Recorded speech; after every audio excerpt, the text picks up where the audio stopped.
A história da ética está entrelaçada na história da filosofia.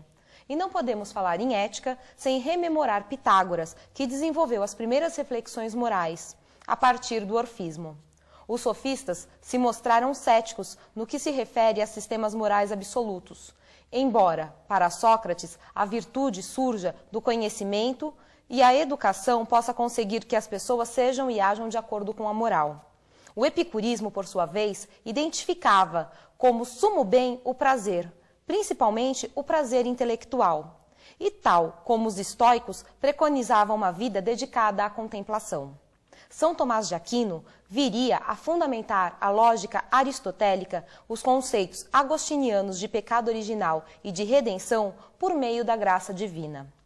Thomas Hobbes, no Leviatã, assevera que os seres humanos são maus e necessitam de um Estado forte que os reprima.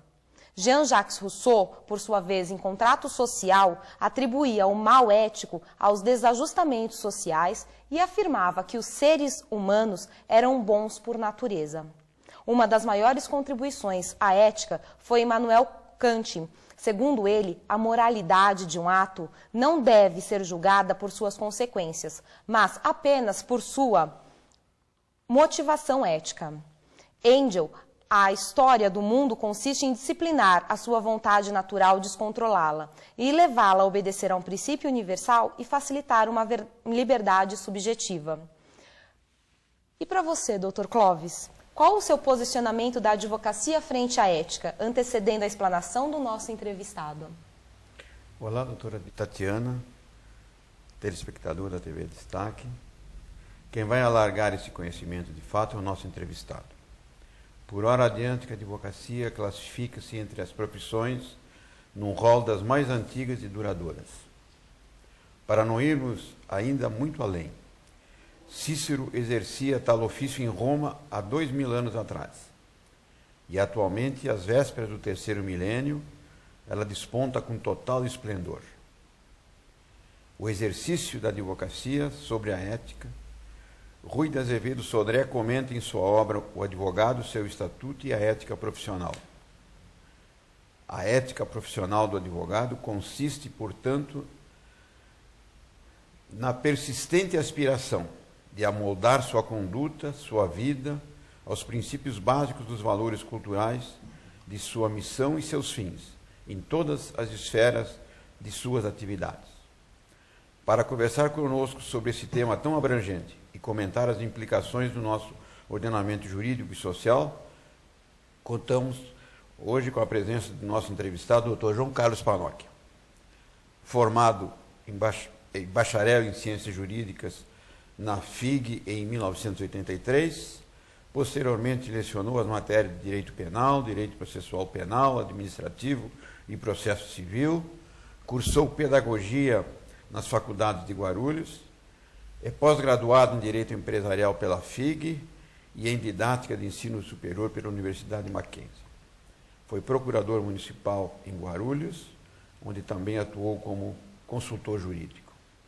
Procurador-chefe e diretor de Assuntos Jurídicos, foi assessor jurídico e posteriormente secretário de Assuntos Jurídicos da Câmara de Vereadores de Guarulhos. Atualmente, dedica-se exclusivamente à advocacia e à presidência da 18ª Turma Disciplinar do Tribunal de Ética e Disciplina da OAB. Aproveito para perguntar ao Dr. João Carlos Panocchia, nosso entrevistado, a fim de esclarecermos aos assinantes da TV Destaque. O que é o Tribunal de Ética e Disciplina, o chamado TED, na nossa OAB? Bom dia a todos. Inicialmente, só quero fazer um esclarecimento aqui.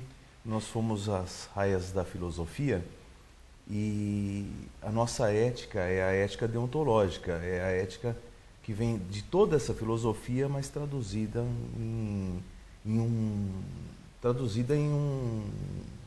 uma norma jurídica, né? Em uma lei, no nosso Estatuto da Ordem dos Advogados.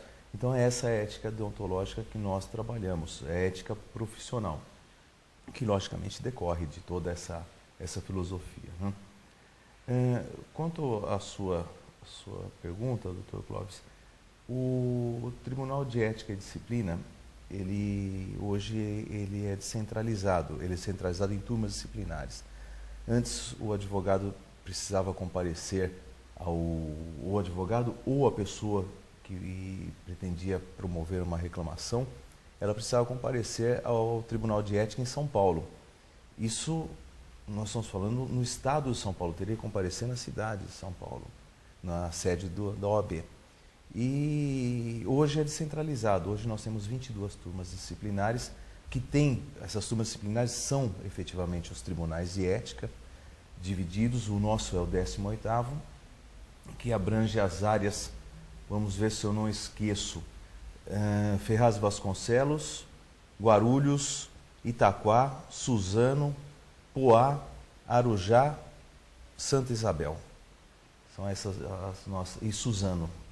São essas nossas áreas de atuação, ou seja, qualquer infração ético-disciplinar que ocorra nessa base territorial é de competência da 18ª Turma Disciplinar, sediada em Guarulhos. Doutor João Carlos, então qual a importância da formação do Tribunal de Ética e Disciplina aqui na nossa região, na subseção de Guarulhos? Para Guarulhos, eu acho que a importância é enorme, porque mostra a importância de Guarulhos nesse contexto local, nesse contexto regional. Se Guarulhos foi escolhida pela seccional da Ordem dos Advogados para sediar uma turma disciplinar, é porque Guarulhos é um município prestigiado em termos de advocacia pela própria classe, e isso só pode decorrer da atuação forte dos profissionais da área, dos advogados que aqui atuam. São mais de 4.000 advogados.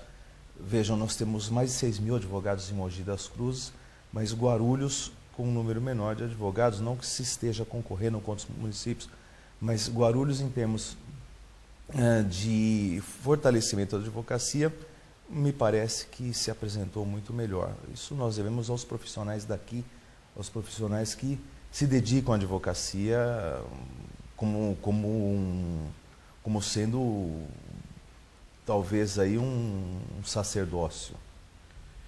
E na verdade, o processo instaurado perante o tribunal aqui em Guarulhos, ele esgota todas as fases aqui em Guarulhos, ou a competência dele não é até o julgamento do advogado na eventual infração? Não. O processo disciplinar ele esgota as suas fases aqui em Guarulhos, a não ser no caso de representação por exclusão do advogado. Aí, nesse caso, a exclusão cabe ao conselho seccional, mas com relação às demais representações, todas elas se esgotam aqui em Guarulhos, desde a instauração até a decisão final. Obviamente, os recursos não. Aproveitando, então, já que nós falamos em competência, que se esgota no caso de exclusão lá na seccional, quais os órgãos que compõem, doutor João Carlos Panocchia, o Tribunal de Ética e Disciplina? E se as decisões, neste caso, vão caber recursos, né? Já que a gente falou que não se esgota alguns casos aqui ou não, se cabem recursos e se esses recursos são aqui. Bom, em primeiro lugar, o Tribunal de Ética e Disciplina, hoje, ele é dividido, eu não diria em órgãos, mas ele é dividido em turmas disciplinares. São 22 turmas disciplinares no estado todo e se descentralizou. Cada turma disciplinar tem a competência de um tribunal de ética, onde ela esgota praticamente, com exceção da exclusão, ela esgota todos os outros temas. A outra pergunta, me desculpe. É com relação se as decisões do Tribunal Sim. de Ética cabem recursos. De qualquer decisão deve caber recurso, faz parte do nosso sistema jurídico. Não seria diferente no Tribunal de Ética, onde os advogados sempre lutaram por isso, né? Não seria diferente aqui. Cabe recurso, sim, todos eles têm efeito suspensivo. Existe um princípio da unicidade dos recursos no processo ético-disciplinar. Portanto, o recurso só é cabível ao final, ou seja, só depois que há uma decisão final no processo, aí cabe recurso. Ao contrário do que se possa imaginar, porque o processo disciplinar, no processo disciplinar se aplica subsidiariamente a lei processual penal, não a lei penal, a lei processual penal, e Caso não haja um subsídio na lei processual penal, se aplica a lei processual civil. E aí se imagina que cabe alguns recursos no decorrer do processo, mas esses recursos não são cabíveis, não cabe, por exemplo, reconvenção, não cabe aí um agravo de instrumento. O que cabe é um recurso ao final, um recurso da decisão, um recurso nominado, né? Ao final da decisão. E eu até entendo que caiba embargos de declaração, que é um recurso contra as decisões interlocutórias no processo. Mas em casos extremos, em casos muito específicos, não é uma generalidade. Doutor João Carlos, por gentileza, para esclarecer ao telespectador da TV Destaque, quais são as infrações e sanções que pode sofrer um advogado? Nós sabemos de que todas as profissões têm o seu código de ética. Se costuma falar muito em corporativismo dentro de cada profissão, e nós, advogados, sabemos da atuação firme que temos nos nossos órgãos de fiscalização ética e disciplinar.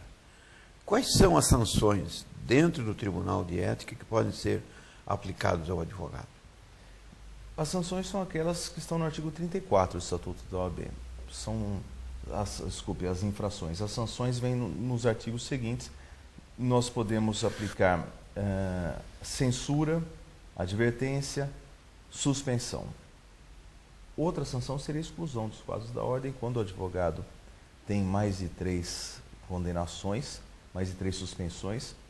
Desculpa, quando ele tem 3 suspensões, nós podemos representar para que o Conselho Seccional o exclua dos quadros dos advogados. São essas as punições. Nós podemos até impor multas, equivalente a anuidades, né? 5, 6 anuidades de multa, e nós podemos converter também as sanções em frequência a palestras de ética profissional no Tribunal Deontológico, que é a primeira turma disciplinar do Tribunal de Ética. E quando se trata de suspensão, ela pode variar o tempo de suspensão? Pode variar de 30 dias e pode ir a 180 dias. Nós podemos suspender até por 1 ano, dependendo da gravidade e dependendo dos antecedentes também. Doutor João Carlos, muito me intriga, né, quando nós estamos às vezes andando no centro de Guarulhos, ou então, tá, a gente observa as pessoas panfletando com cartões de advogado ou com plaqueiros, né, com aquela placa divulgando serviços, né? A própria advocacia é um serviço de consumo, né? E por se tratar de um serviço de consumo, ela pode ser sim divulgada e cabe uma publicidade. Nós vamos questioná-lo já para um próximo bloco, né, já deixar isso daqui até para as pessoas irem se questionando também. Né, em relação à advocacia, né, nós também sabemos que precisa de uma postura prudencial. Né? Uma vez que se procura um advogado, como se busca o bem de consumo, não é como num supermercado, que a gente vai lá e cata o advogado e vamos assim. Até porque a gente tem no causídico aí uma ameaça, uma efetiva lesão ao direito. Né? Como que a OAB de Guarulhos se posiciona diante essa publicidade que ocorre nos panfletos, nas propagandas e nessas coisas né, nessa postura, né, do advogado em divulgar o seu serviço? Mas isso é para o próximo bloco. Vamos a um breve intervalo e lembramos que este programa será reprisado às sextas às 7h30, aos sábados às 21 horas e aos domingos às 22h. Você pode nos auxiliar sugerindo outros temas através do e-mail presidência@oabguarulhos.org.br ou secretariageral@oabguarulhos.org.br. Pelo telefone 11 2468 81 99 no ramal 33. E se você quiser ser um dos nossos apoiadores, procure o nosso produtor Marlon Leles no 93 83 47 27. Voltamos já com a resposta do Dr. João Carlos.